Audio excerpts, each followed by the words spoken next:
It's time once again for the Kennett Indian Coaches Show as we visit with Kennett Indian head football coach Andrew Webster. And Coach, it's been a few weeks, and I'm glad we were able to get back with you. And let's talk some football because a lot has happened since the start of the season.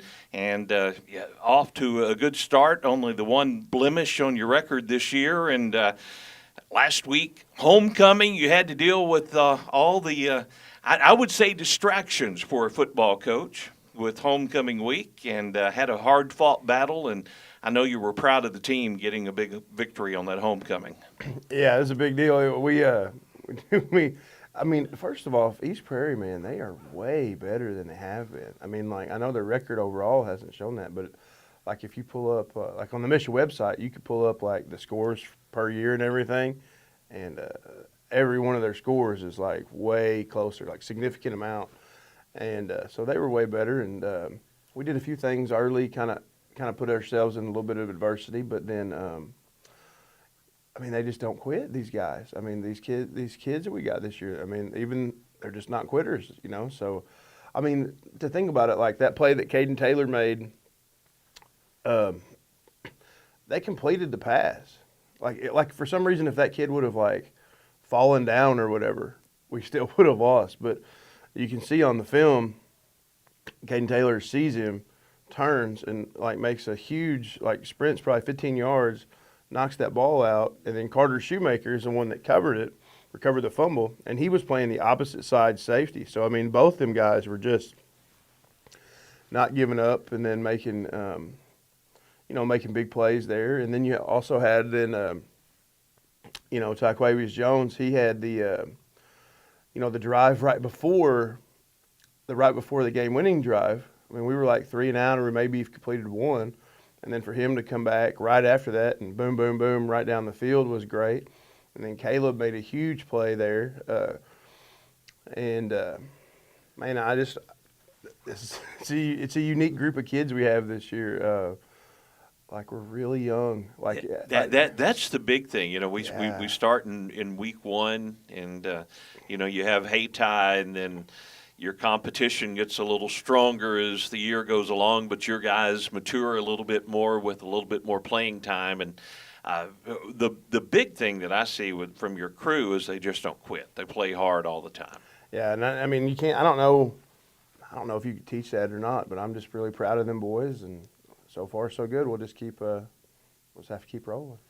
Well, let's talk a little bit about the team because it's been a while. But you're starting a young quarterback this season, and you mentioned Ty Jones. You know that he's had his growing pains, I guess, as he has been the man this year at quarterback.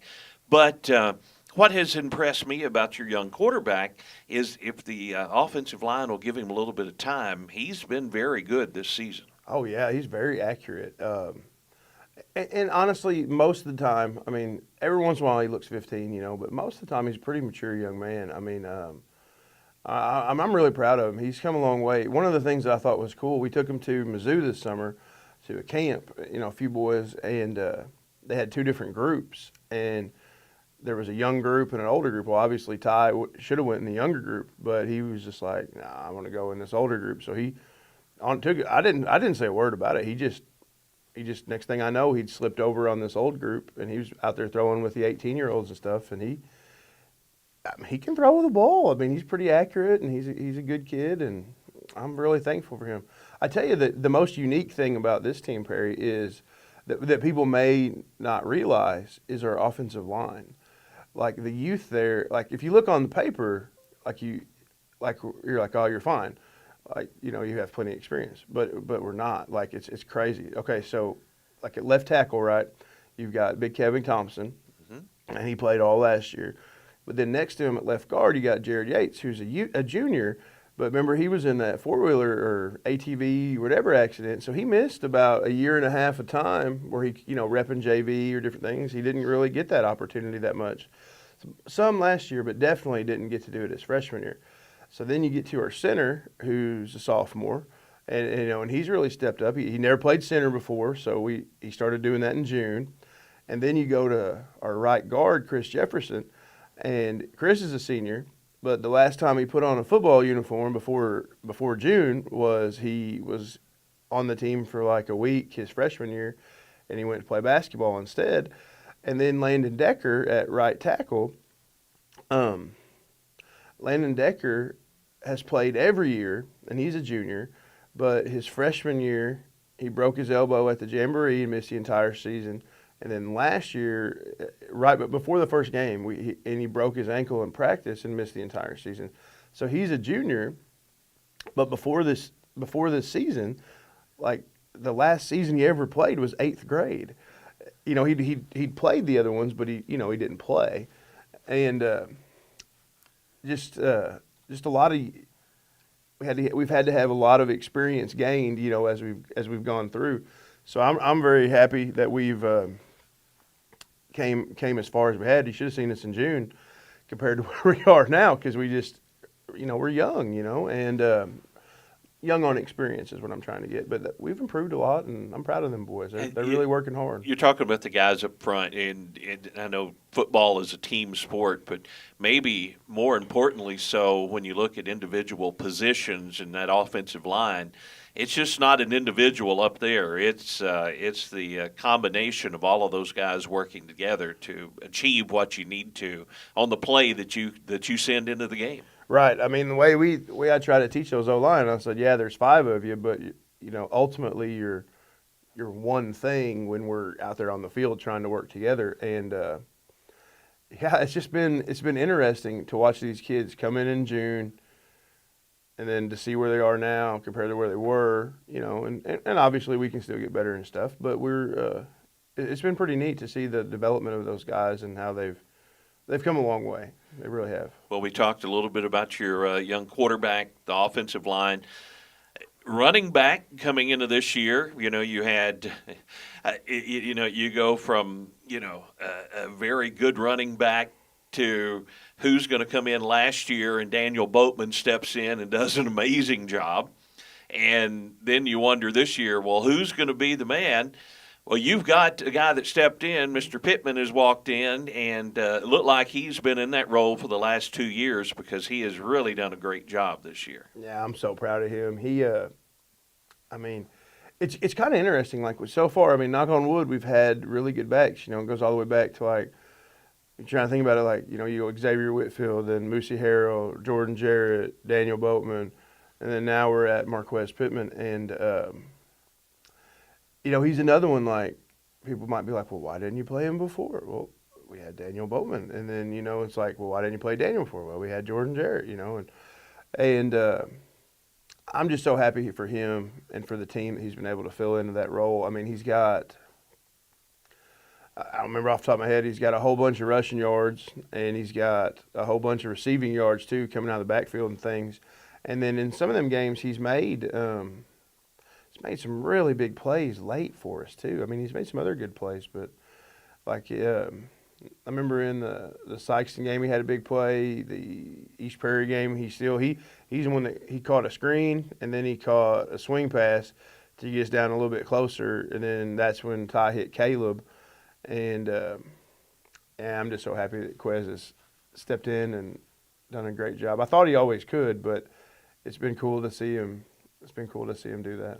You know, when you throw to that running back out of the backfield, it opens things up a lot, especially for Caleb Duncan being the tight end, because the guys trying to cover that running back out of the backfield are usually somebody that's trying to keep their eye on the tight end as well. Yes, sir. You know, a lot of times we put that, what you're talking about, we put that player on defense in bind, like whether like he has to choose, like, you know, and hopefully, you know, whichever one he chooses, we try to go to the other. I mean, and we do that a lot. And so, you know, we swing that back out, and if he goes with the back, then we hit the tight end. If we sits on the tight end, we hit the back, and different things like that. But yeah, and Caleb's having a good year. He's a big, strong kid, smart.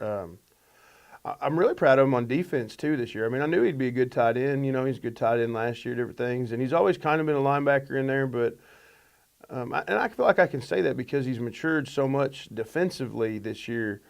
I mean, I think he's a lot better inside linebacker than he has been. I mean, he's just way more physical. He gets after it. I mean, he runs good routes and he catches the ball and everything. But I mean, we knew that he was going to do that because he did that last year, and he's a good player for us. But I'm really proud of how he's matured on defense. He has a lot more responsibility this year than he has, and it's been cool to see him grow and develop.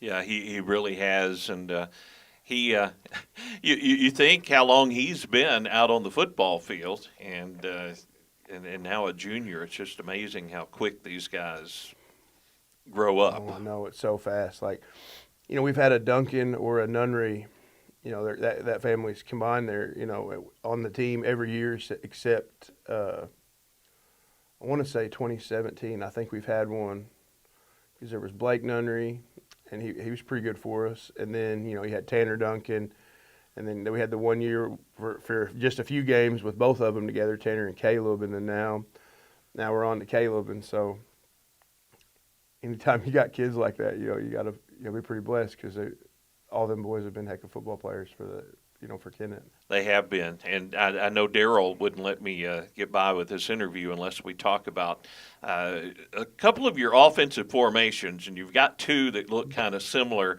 and one that we nicknamed the buffet formation yeah. because it looks like Darryl and I at the old Grecian food bar yeah. when we line up.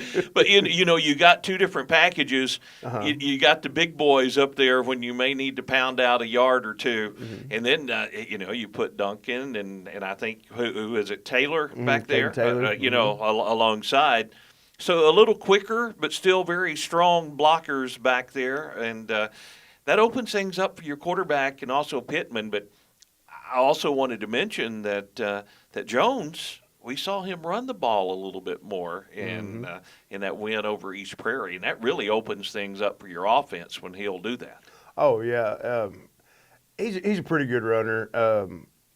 He doesn't have a ton of straightaway speed, but he's not slow by any means. But he does have some good wiggle to him, and he makes good decisions with it. Yeah, he can go with it really, and part of that is me kind of holding him back a little bit. You don't want unless you're running like straight option or something, you don't want your quarterback just carrying it over and over and over again. Especially like we have a lot of youth at quarterback with Ty, but y'all ought to see his backup. I mean, he's a freshman. He's very youthful as well. He's a great kid, but it would be a significant difference. We couldn't do what we're doing now. We'd have to do more of what we did like when Ty was a freshman last year, things like that. And that's why part of the reason I don't want to run him all the time, but when we do, he's shown that he can do a really good job with it. Well, we've talked a lot about the offense, but now let's talk about your defense because I know that's one of the key areas for you and your football teams. You mentioned Duncan at linebacker, but you got some talented guys on that defensive side also. Yeah, for sure. We start up front. Kevin Thompson this year has really, it's funny. You look at, we were watching last year's New Madrid film, Coach Ted and I, and we were looking on there like, man, that's Big Kev. And he slimmed down a lot. He's lost about 40 pounds, but like before you grab him, and he'd kind of feel a little chubby here and there. Well, you grab Kevin Thompson now, I mean, I'm telling you, that's grabbing like a grown man. I mean, that dude is big and strong, and he's not, you'd think there might be like, a little softness on him, but man, not really. I mean, he's just worked himself into just a really good football player. And he's really smart too. He makes really good grades, Kevin does. I'm really proud of him. And this year we were able to get his dad came on staff with us this year, Ricky Thompson, and we're just really thankful that he's able to be out there with us. He's doing a good job, and he's learning a lot on defense from Coach Tidd. And then you start looking at our ends. You have Chris Jefferson and Landon Decker out there, and they do a good job. And then, sometimes we have to rotate in Ashton Jenkins Sample or Jared Yates to help us. And they do pretty good in there too. And then, inside linebacker, we were talking about, you got Caleb Duncan, who's kind of the defensive captain. It's really similar to what we did when we had Jake Stewart back there now. because I mean, Caleb's like a legit 4.0 guy. I mean, he's super smart, and he can recognize different things and call things out based on Coach Tidd's game plan. And then next to him, it's kind of a unique story. The other inside linebacker is Austin Gaddis. And to be honest with you, in the summer, we were like, going into the summer, we were like, yeah, I don't know if he's going to be ready or not. And he was just adamant that he's going to be ready. I swear I'm going to get it done, Coach. I want to play linebacker so bad. I'm like, all right. And we went to contact camp at Cape, and he just started making plays. And we were like, okay, maybe. So then we had to work him in a little bit more, and then he started making more plays. We're like, okay. And I mean, he's on the SEMO area for tackle leaders right now. I don't know if he's at top, but he's in there. So I'm really proud of the development that he's had. And then there are two of our best athletes right now. On the weak side, outside linebacker, you've got Jamiko Tolliver, and he led the team in tackles last year as a freshman. And his older brother is Quadre Sanders. Who yes. They wear the same number and everything. And Miko is just, I don't know, Miko's just Miko. He's got the biggest personality. I mean, he sometimes as they'll get him talking to or whatnot because he's been too loud in the classroom or whatnot. But deep down, I mean, this kid, he's a good kid. He's a good teammate. He's a hard worker. He's a great boy. And then one of the kids, honestly, today, if you were like, which kid are you the most proud of on your football team? I would probably say Caden Taylor on the other side. He's always been a pretty good football player.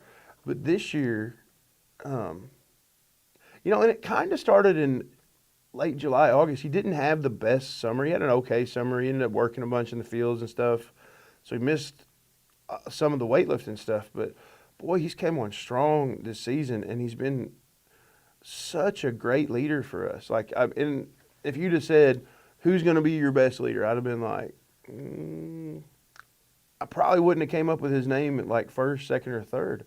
But I would bear to guess that if I had to say he was our best leader, I would say today probably Caden Taylor. And just knowing the kid from when he first came out until now, I mean, I'm really proud of that boy. And then you look at the defensive back position, you've got, Kylan Henson. Sometimes Marquez is out there. Jack Morrison. Deshaun Wilson came out. Who am I forgetting out there? Carter Shoemaker gets out there. Spencer Potts is out there. And then we picked up this season. He's another one of them. The last time he played football was like 7th grade. But we picked up Ashton Dismukes, and he came back out. That's number 35. And, he's starting to see some running back time as well. But, he's just a sophomore. When you look at him, you're like, dang, that's a big old boy. And, it's been cool to see his growth and development because, a year ago he was like, well, I'm just a basketball guy. I'm like, yeah, well, you look like a linebacker. I mean, my goodness. And he's come a long way. Ashton Dismuke signed up for he's in my JAG class, and he ran for office, and he won an office in there. And, he's doing a good job. And I could go on and on about all them guys, Potts and Morrison and Shoemaker. Those guys are receivers, our receiving core, and then they also rotate through at defensive back. Marquez, talk about offense. He's really a good safety too. We just kind of split a little bit of the time on defense, so he's more fresh for offense. I don't know. I mean, we could go on and on about those guys. Are we perfect? No, but they're sure fun to be around most of the time, and they work hard. And and I think we can see the development. I know like our scores early were larger margins, but we were playing teams who tend to struggle. I mean, I'm not trying to be hateful or nothing, but now we're starting to ramp up our competition, and so the scores may not be as lopsided as they were before, but yeah, I mean, I'm proud of this team so far. They've come a long way. Like if you guys could have seen where we were in June compared to where we currently are, that's a massive improvement.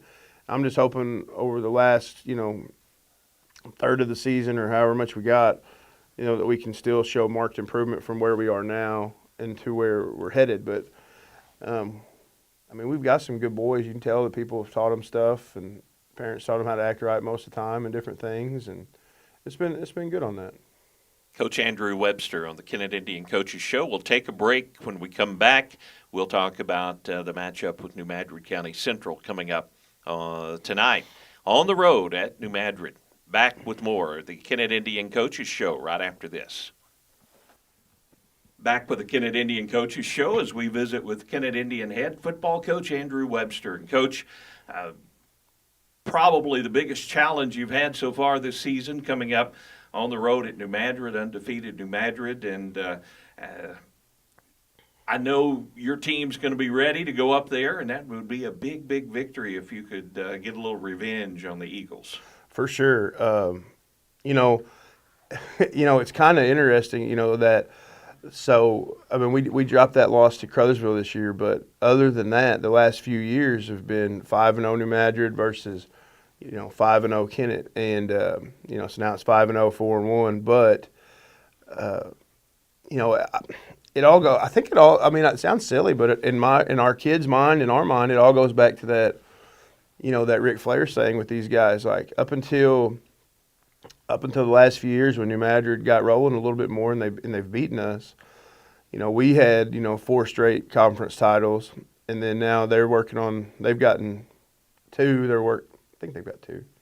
Yeah, 2, and they're working on their 3rd. And we're trying to compete still and have a chance to get ours. I don't think we're completely out of it if we win on Friday as far as the conference race goes, because then a whole bunch of us would have 1 loss. And but to be the man, you got to beat the man, and until we can beat them, they're still the man. And so we're going to give everything we got and go over there. But they're a very talented team. They've got 2 guys. They've got 1 guy, the wide receiver, Jadis Jones, who's committed to play football and basketball at Coastal Carolina. So he's good and he's very big. But that number 5 they have, B.J. Williamson, or Williams, I don't remember if it's Williams or Williamson, but that dude might be better even. He's good. Man, he's good. And, of course, those 2, a big part of the state championship basketball team, so they're two-way players as well. And, they kind of connect because they're multi-sport athletes and play on the same teams. And so when you get that combination and talent like that, but New Madrid has some other players that really complement I would call their 2 superstars on their team very well. Yeah, they do. That running back number 7, the Minner kid, anytime you hear Minner from New Madrid, you're like, he's really good. Their line's pretty good. Their defensive line is pretty good. They got some good inside linebackers. They're just really good. And that's not to say that we can't go in there and compete. We can't go in there and win. I'm not saying that. I'm just saying they're a really good football team. That's like saying, the sky is blue. That's a good football team. We're trying to go in there and knock them off, and we're going to do everything we can to do it. But make no mistake about it, they are as advertised this year. Those kids have been there for a few years now, and you can see how they've grown and progressed. And but we're not afraid of them. We're just, we have an accurate. What is that? I feel like we have an accurate assessment of them. You know what I mean? Exactly. Hey, I was just thinking last night about New Madrid and Jadis Jones especially. I don't know if you faced a receiver since Luther Burden III that may be that dominant and tough to defend just because of his size and physical ability. I would say that's probably right. For real, thinking about receivers that we faced, he would be – man, I think he'd probably be the 3rd best one we faced over the last 5 or 6 years for real, because you had the first one we ran up against was Jamison Williams, and, I don't know if he's still on the Lions or not, but he was on the Detroit Lions and Ohio State and Alabama. And then after that, you've got Luther Burden a couple years later. He's big time at Mizzou now. And then I would say, he would probably be the next. And then, heck, after that, number 5 for their team might be after him. I mean, it's just he's a player. We've designed some defensive stuff to try to help slow him down and different things. And I know Coach Tidd works tirelessly. I mean, the guy, he doesn't sleep very much because he just keeps working on everything. But yeah, I mean, he's a heck of a receiver for sure. Well, let's talk a little bit about what you feel like will be the keys to getting a victory at New Madrid. I think, there's 2 things about speed that you think about. Like, one of the best ways to stop speed is you don't let it get going. Number 5 can eat you up if he has just a little bit of space. We've got to be great tacklers and swarm tacklers. Like when one guy gets there, hold on, help's coming, things like that. One of the things we're looking at is Ashton Dismukes. He's one of the guys we've got set up to try to cover Jadis. And, last year we had Will Gaines doing it. And, that was a tough task for young Will Gaines to do it, covering him. And then even as fast as Will was, it was still pretty tough. And then I think he's going to be okay. I don't know. Like, it's hard to sit here and say, are you going to just shut this guy down completely? Odds are probably not. He's probably still going to get he's going to get some of them. It's not like, LeBron doesn't have, nights where he just gets 0. You know what I mean? Something similar. So we've got to be on him. But I think a lot of it will be how Ashton Dismukes can cover him and with some extra help. And then, I would like us to play just incredibly physical. Other teams have played them pretty physical, but I just want to see us play with a high level of physicality in this game. We're usually pretty good at turnovers. I think we got to make great tackles, continue what we've done with turnovers, and just play really physical with these guys. Like, that's what I think we need to do. We just gotta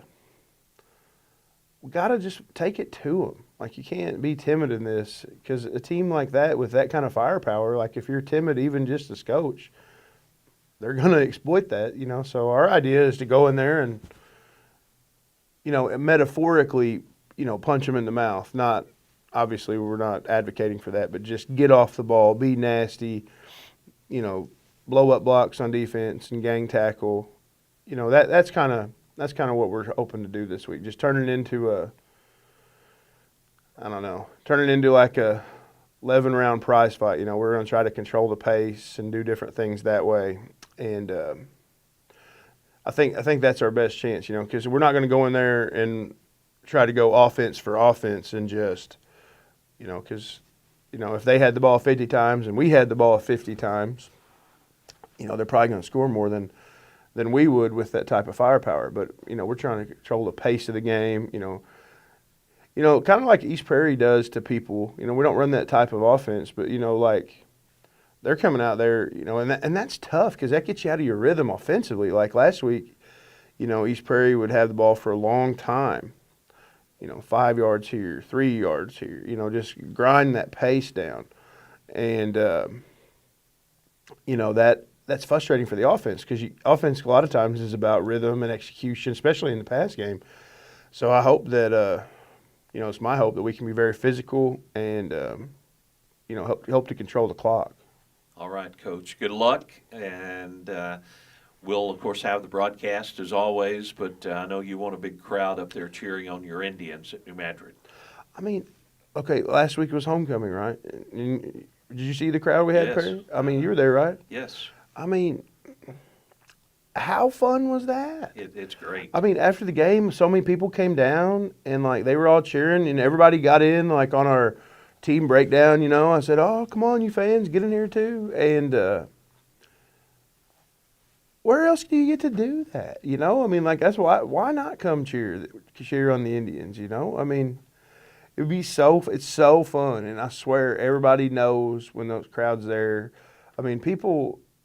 We had like a last second win, but people were just as excited about how the crowd was in the second half of that game, and in my brain it's like, well, there ain't really much keeping you from coming. I mean, other than, a little gas money to get over there or whatever. So we would love to have a big crowd, and it's good. Everybody's in the fam together, and we'll just, keep trying to achieve goals with these young men and see what happens. But we'd love to have everybody out. All right, get on out, and we'll be there. Our broadcast starts at 20 minutes until 7, kickoff at 7 o'clock.